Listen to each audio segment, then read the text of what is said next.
Hey guys, we're here in Hilo on the Big Island. We're doing a little mini trip and we're gonna go check out the sights. We have to check in a little later, so we're gonna kill some time until about 3 or 4 p.m. Then we can come back here. And it's raining and storming right now, but it's supposed to be like this the rest of the week. But it's okay. Once we go to the leeward side, I think it'll clear up. It always rains here in Hilo, if you don't know. And we're gonna go check out all the sights and the good eats and just come along with us. Let's go.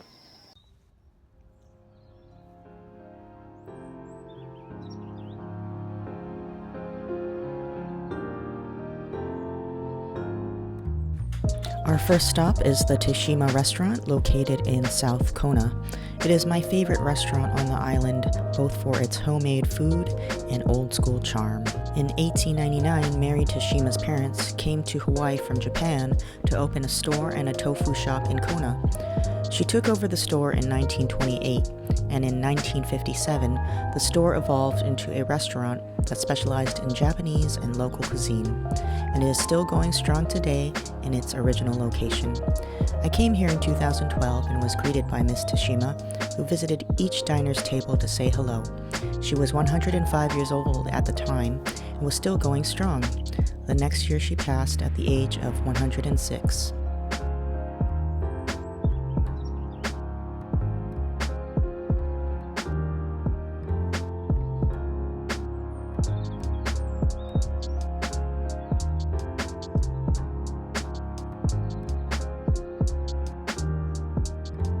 Their menu has all kinds of items, including Americanized items. My son wanted a ham and cheese sandwich, which comes with mac salad.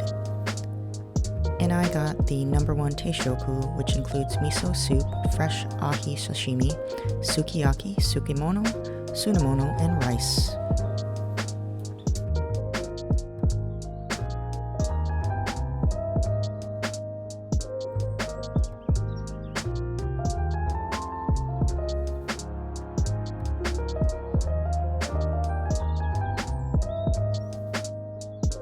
The sukiyaki was very flavorful with tender bits of steak and tofu inside.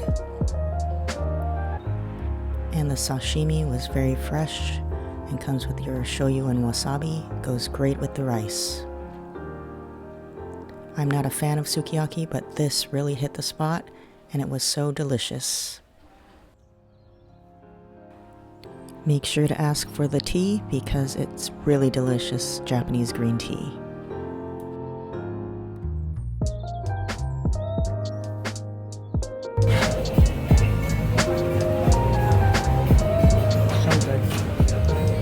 Really good.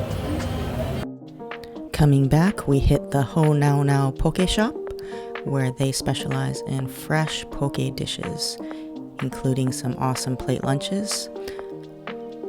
Their special of the day was sashimi and some other types of poke, but what caught my eye was the Hawaiian Superman, which has some opihi inside, ahi poke. I also got their spicy ahi poke, which comes with avocado if you wish, but I didn't get it. It was the most freshest tasting poke I've ever had, including anywhere on Oahu. Just a different texture, taste, and feel, and their creamy sauce was much more spicy than I was used to, but really, really good, and so fresh. The Hawaiian Superman is something I had to get because opihi is one of my favorites, and it came with a regular ahi limu type poke, and it was very delicious, and the opihi was chopped up quite small, but they were pretty generous throughout, so every bite you got a piece of opihi in your mouth, so it was pretty awesome, and the price wasn't too bad. It was pretty affordable.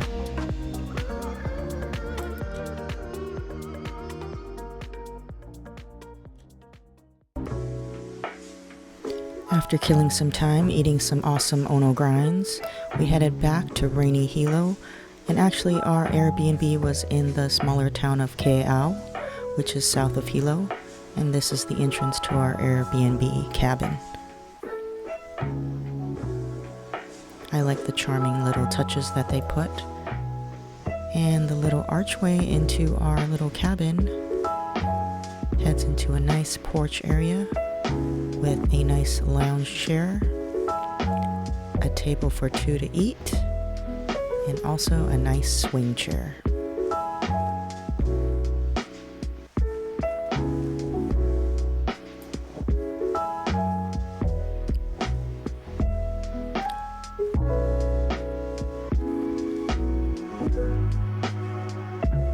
As you enter the cabin, there's a small kitchenette with a full sink to wash your dishes. There's a small toaster oven, no microwave though, but that's okay. They provide coffee, tea, and hot chocolate, cups, dishwashing soap, coffee maker, a hot water pot. They even have some mac and cheese and mashed potatoes if you forgot some food, first aid kit, some bug spray, slippers, and books. There's a small mini fridge, and chopping boards, utensils, a small little hot plate with a pot. There's a compost bin and some plates and bowls. Also strainers and a blender and other items you might need. This is the first bed downstairs. They have a fan and some plastic drawers to put your clothes in, a little couch area, and all this wonderful art on the wall was painted by Anzu, who is the host of this Airbnb. She paints some amazing paintings. There is an upstairs loft to this cabin, which I thought was cool.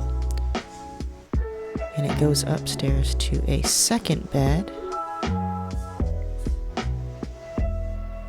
And it also has another futon in case you have another guest, but it probably would be cramped. This is the second bed. It's mostly like a flat futon, but it's pretty comfy. And it has a little lamp. And a nice view of the outside from the second story. There's our little rent-a-car and the main house where the owners live. I like the nice touches, such as the rustic branches used for some of the railings. And it's actually Anzu's husband, Bill, that built this cabin. He's a carpenter, and all these small little touches were made by him. There's a small, nice bathroom with a sink, some wash towels, sunscreen, bug spray, a laundry area, beach towels to take if you want to go to the beach, a nice small shower with hot water, and they provide some shampoo and soap.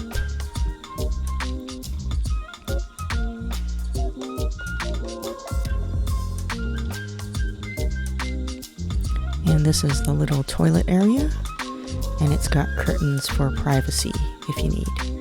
The outside has a second porch in the back, and it has a nice chair to enjoy the views. There's some rabbits outside.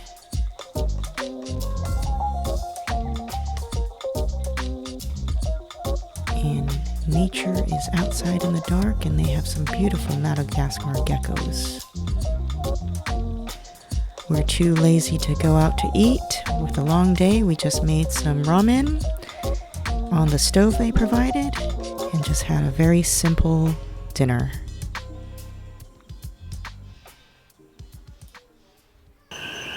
And these are the coqui frogs that you hear at night, and they're actually kind of soothing to me.